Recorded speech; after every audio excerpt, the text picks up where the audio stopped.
Si t'arrives pas à passer à l'action pour perdre du poids, améliorer ta santé, que tu t'en veux et que tu t'énerves contre toi, c'est peut-être que ton ego a pris le dessus.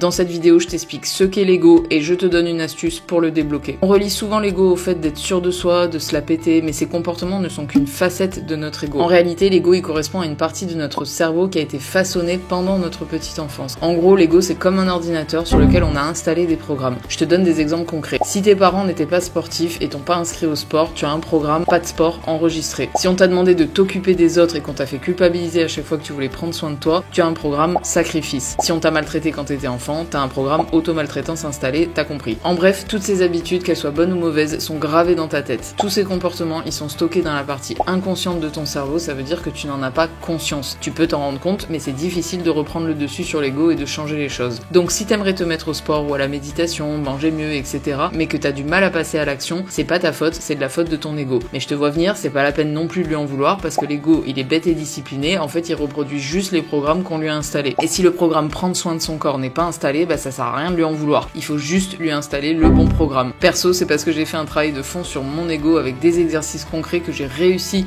à mettre en place une routine quotidienne avec une séance de sport, de la méditation, des exercices d'auto-coaching et surtout, je m'y tiens. Mais aussi, c'est grâce à ça que j'ai réussi à prendre du temps pour me faire à manger, retirer les produits animaux, le gluten, le sucre raffiné, etc. Et finalement, c'est grâce à toutes ces actions que j'ai perdu 22 kilos et que j'ai réglé tous mes problèmes de santé physique et mentale. D'ailleurs, j'ai écrit un e-book qui s'appelle Je coach mon ego, dans lequel tu retrouves les 22 exercices dont je me sers depuis des années pour programmer mon cerveau en fonction de mes objectifs. Si ça t'intéresse, go voir mon site internet, le lien est dans ma bio. Et sinon, en attendant, tu peux déjà faire ça. Dans un cahier, tu écris cette phrase. De jour en jour, je me rapproche de mon objectif de prendre soin de moi et de mon corps. J'essaye de poser une action par jour pour mon bien-être, quelle qu'elle soit. Plus j'agis pour ma santé, plus je suis fière de moi. Je décide de créer de nouvelles habitudes plus saines et je change petit à petit. Et tu écris cette phrase 1 à 3 fois par jour pendant au moins 21 jours parce qu'il faut 3 semaines minimum pour qu'une nouvelle habitude comportementale se mette en place et que les circuits neuronaux se modifient. Bref, les exercices d'auto-coaching, c'est vraiment la clé. Alors dis-moi en commentaire si tu commences ce protocole et tiens-moi au courant. Happy body!